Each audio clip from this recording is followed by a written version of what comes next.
Three, two, one. Hi, and welcome back to Bunso Bites. I'm your host Chigi, and as you can see, I'm playing Palworld. Ami was unable to record with me this week. She just got back from Baltimore, and her voice isn't too well at the moment. But she will be back next week to give you a very exciting episode. So, for this week, I do want to talk about Palworld, which is what I'm playing right now. And this game has been taking over my life recently. Palworld actually came out 2 years ago in beta testing, and as soon as it came out, me and my friends jumped on it. It was free to play back then, so of course we had to play it.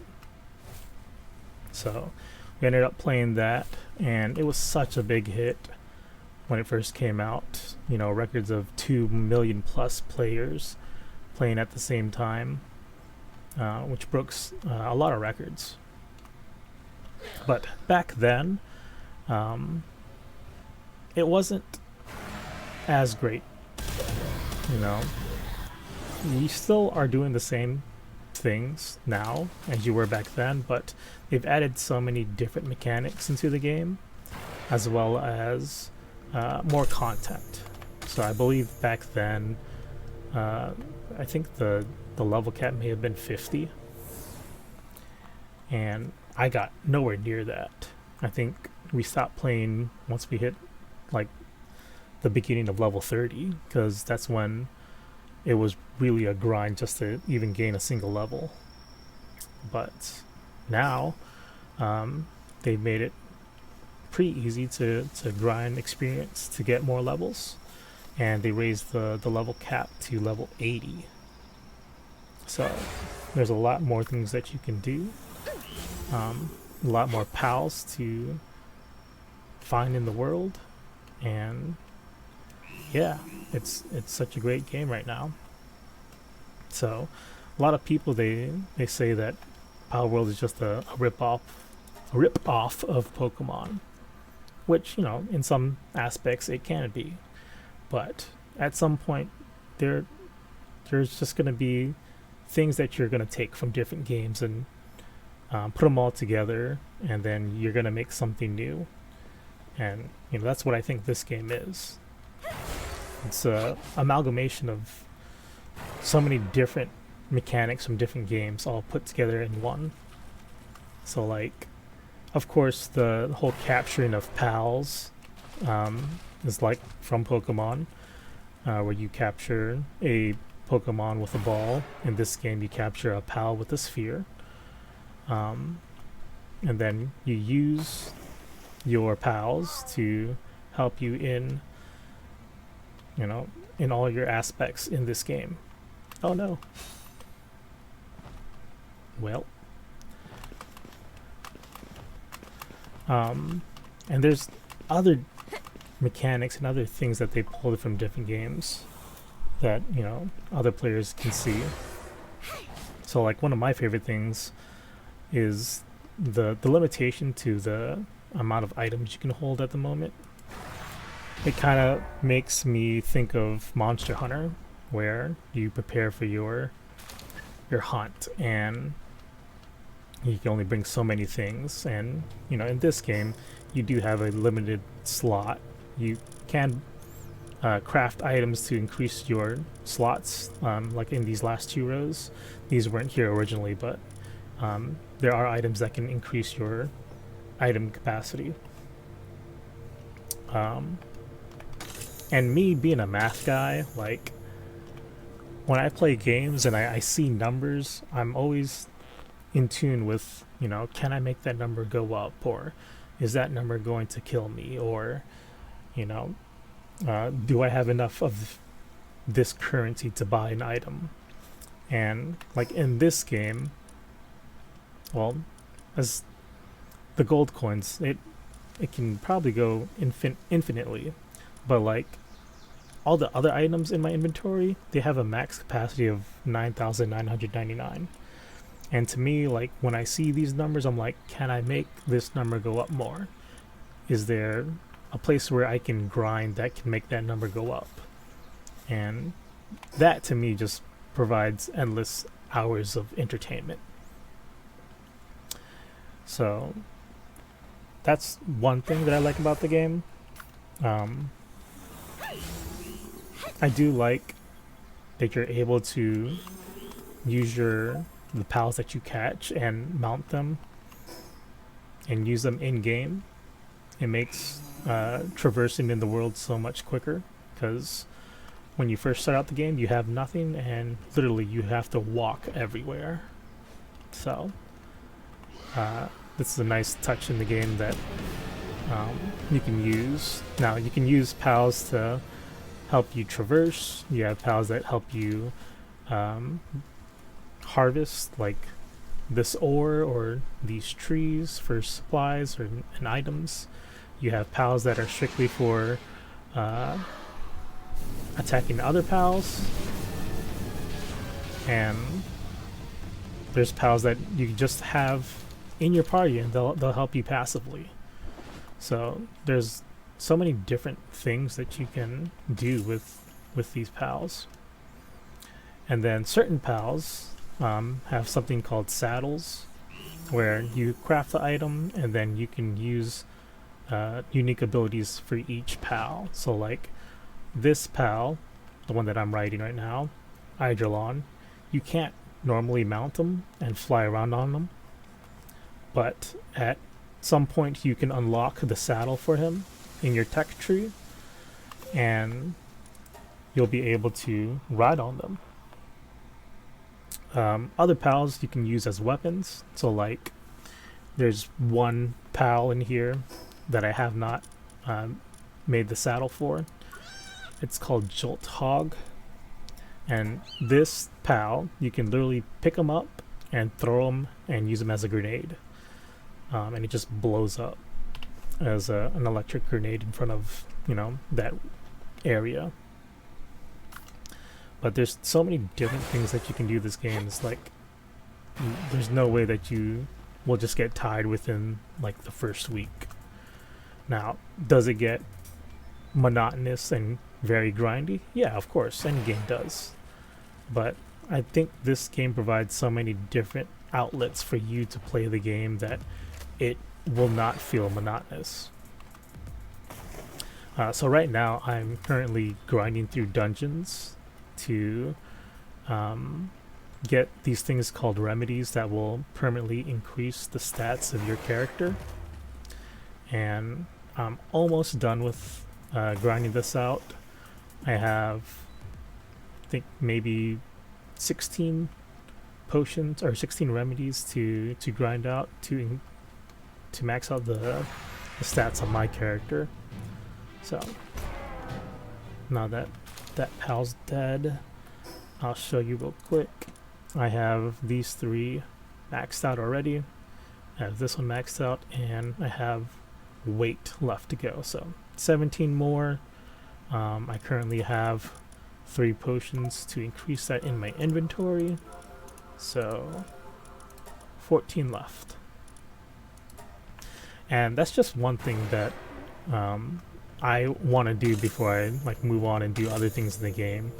I'm kind of a completionist, so at some point I'm gonna finish maximizing the stats of my character. Then I'll go finish the Palpedia and catch every single pal here. So currently there are, I believe, 287 pals, and down here you can see that I've captured 200 and I've only seen 268. So still got a little bit of work of that, but at some point I'll finish that, and then I guess I'll move on to the trophies on Steam and see if I can complete all of those. And yeah, that's just another thing for me to grind towards too. So I'm gonna go over here to the east and get that dungeon.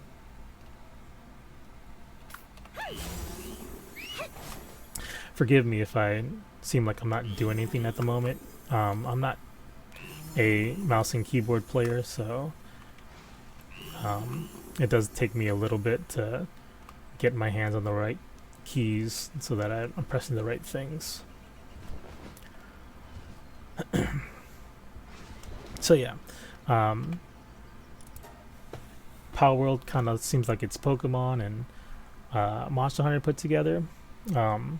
Also, like the base building aspect kind of reminds me of Stardew Valley, where you're gonna build a base, you're gonna catch your pals, those pals will then be put in the base, and then certain pals can help you do certain things, and while you're away from your base, your pals will passively gather resources for you, or they'll continue to build things for you while you're away. So you don't always have to do them yourself.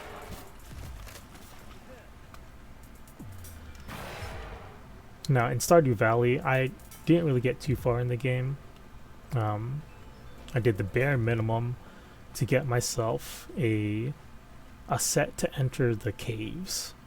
And then once I got in the caves, I grinded that out so much until I, got to the final level.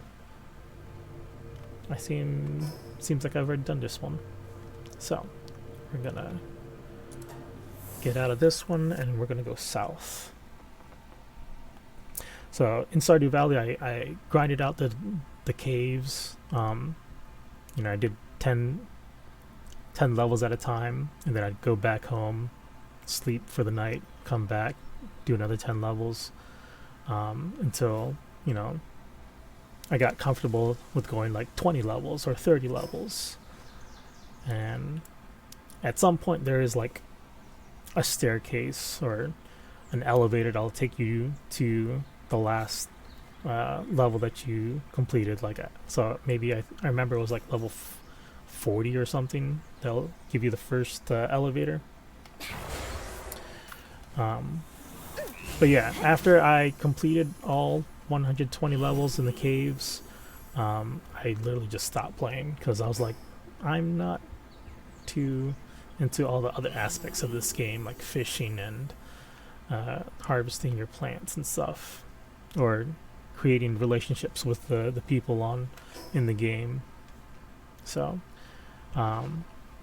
it does kind of remind me of like base building in Stardew Valley. Let's see.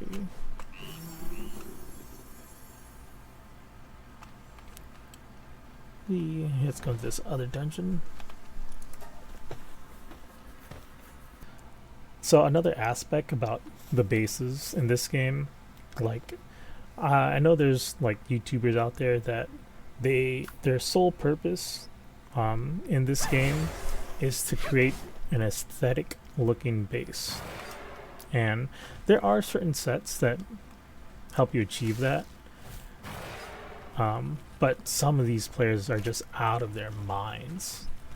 Like there was one YouTube video that I watched where they literally like recreated another town from a different game, and they put it into Palworld with like all of their assets in this game, and it was a pretty cool showcase of that world.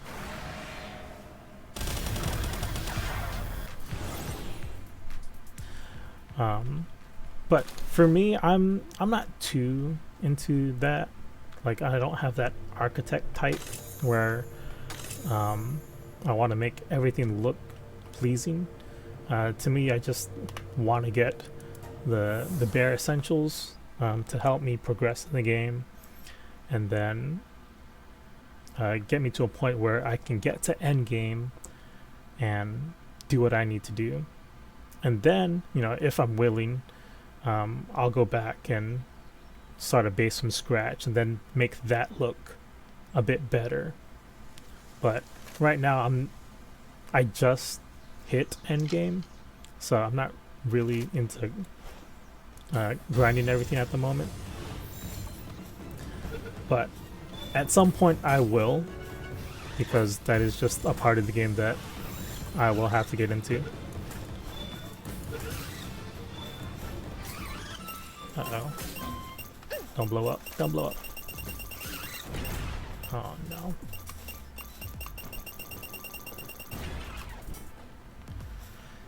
Okay.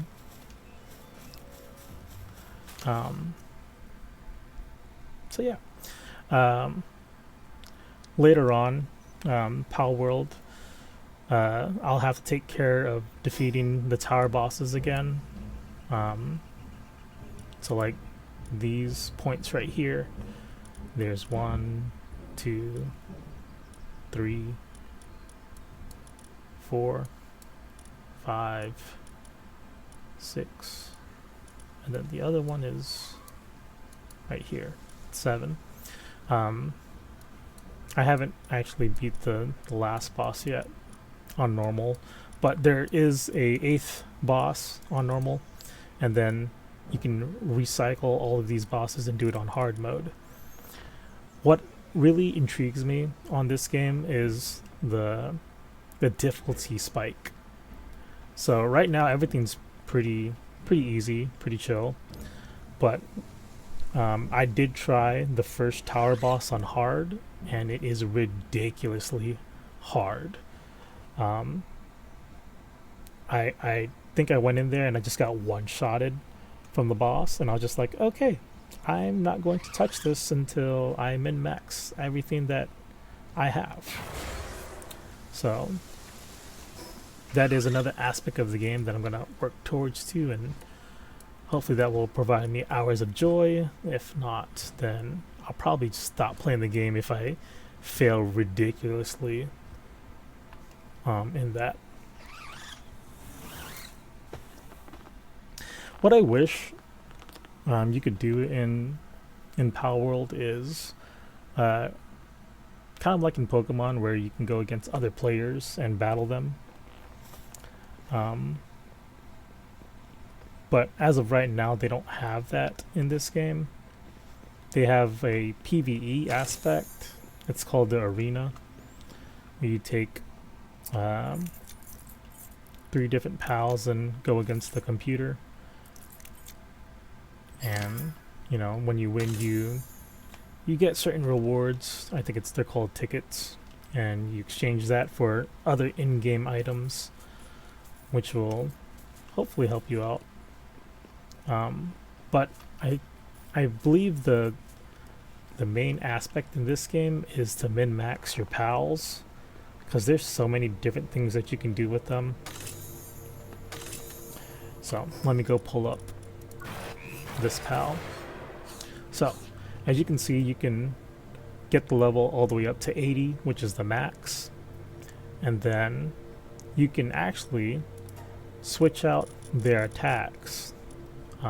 So this pal has dark attacks, and then he also has a ground and fire attack.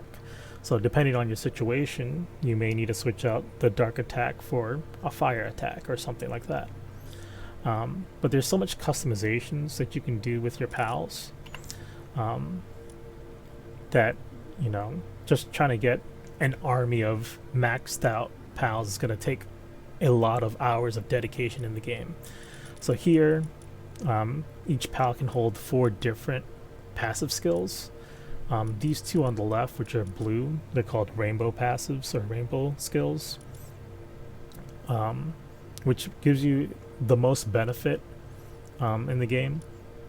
And you know, each one has a different attribute to it. So there's a complete list that you can look up and try to get these certain skills on your pals so that you can min-max their attack, defense, and HP and all that.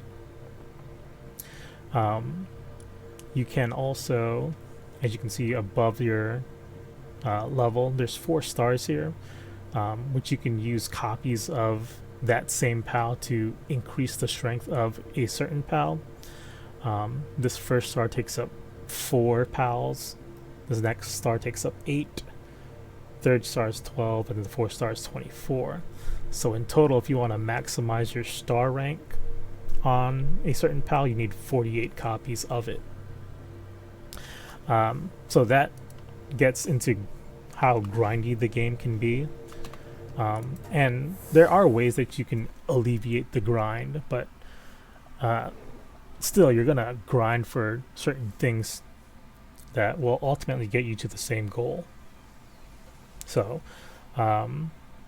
if you don't want to catch 48 different PALs of this one PAL, you can buy items called star fruits, which give you the same benefits, but it does take a really rare currency to build up your coins to buy those fruits.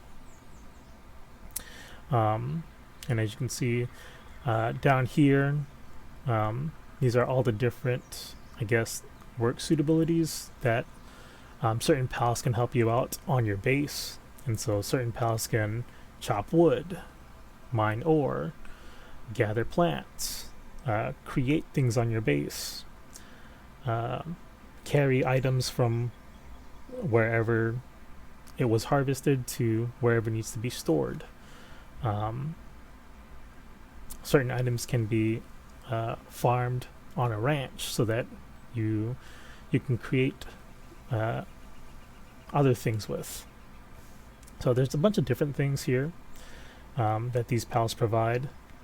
But yeah, just trying to max out a certain pal with all your star ranks, max level, certain skills that you need on it, and certain passive skills will take hours, if not days, on a single pal, let alone to get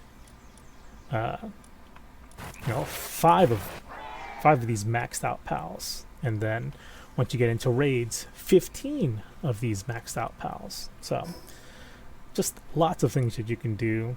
I guess that's where the game gets very monotonous, when you try to min-max every single pal that you're going to be using. But this game does provide many other things to it. So like, if you've played Palworld before, at some point you can unlock a ranch. Not ranch, but you can unlock a breeding farm in which you can take two pals, one male, one female, put them in the breeding farm, and then at certain intervals they'll create eggs in which you can take those eggs, put them in incubators, hatch the egg, and then that egg may or may not give you a whole another new pal. Breeding in its early stage, it can help you get a lot of the stronger end game pals, so you don't have to actually go against them or capture them in the wild, which is what some players like to do. Me personally, I don't like to do that. I like going out into the world, exploring and trying to get that pal in the overworld. Whereas, my friend, he likes to breed his pals and get his pals early, and then min-max from there.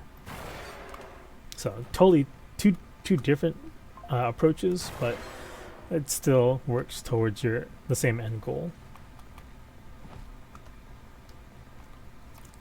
Gobfins.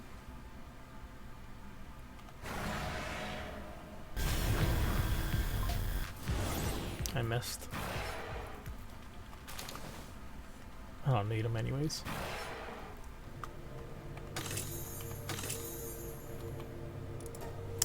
Alright. One thing that I wish Palworld did in this game was make it a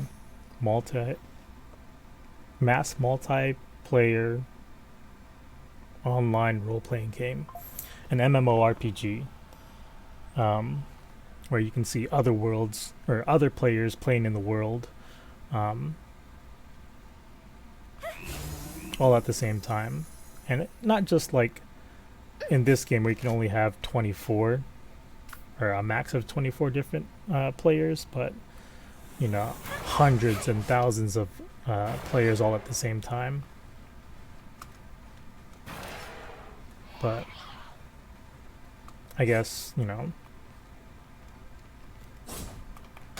it can be done. But I have heard that Palworld does have other games that they're going to be releasing later on this year. One will be an MMORPG. And I haven't heard too much about it, but it will still have you know, the same pals and all that, but just a different mechanic to it and a different type of gameplay than what you're seeing currently.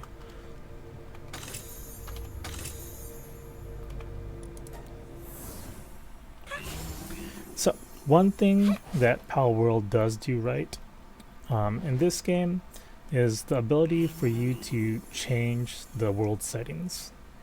So currently I'm on a dedicated server, which I do not have access to the settings, but currently this world is on default settings. But Palworld on your own game or on your own worlds, you have the ability to change the settings where you can change certain aspects, such as increasing the length of night and day. So as you can see at the bottom of the screen, it just turned night, and some of these pals will go to sleep like this one. But in this default setting, daytime is a lot longer than night. And in the server settings, you can change that so that you can make nighttime longer or daytime shorter or whatever.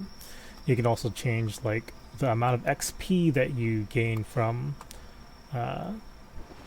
all things. You can also change like the number of pals that appear on your screen.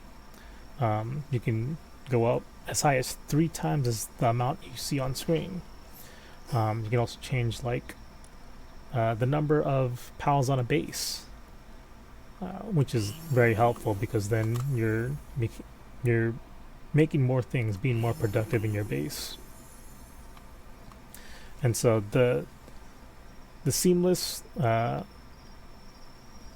seamless way of changing the settings really attracts the player base, because they can create it so that it's their way of playing. I don't really care for it.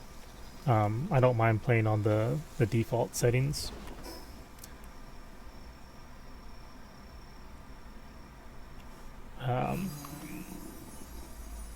But it is something that does attract people to the game. You being able to control your settings. Actually need these guys.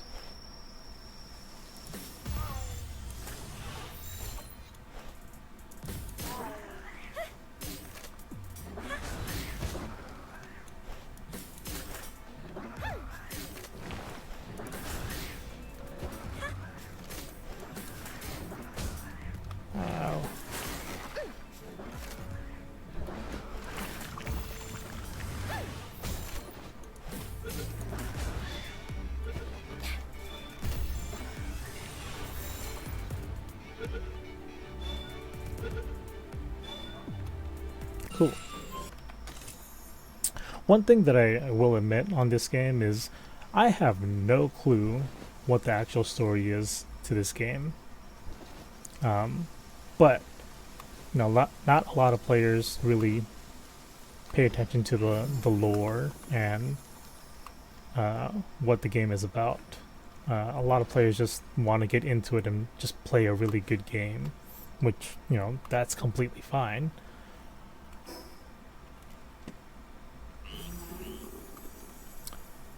But yeah, I just know that to progress in the game, you need to defeat 8 tower bosses, kind of akin to Pokemon. You have to collect the 8 badges, and then I think in Palworld, after you kill the 8th boss, that's pretty much the end of the game. I'm not quite there yet. I've only done 7, and I'm just waiting to collect more things to min-max my pals for the 8th battle. So I'm gonna go north. But I think that's one of the things that makes this game so unique and so intriguing.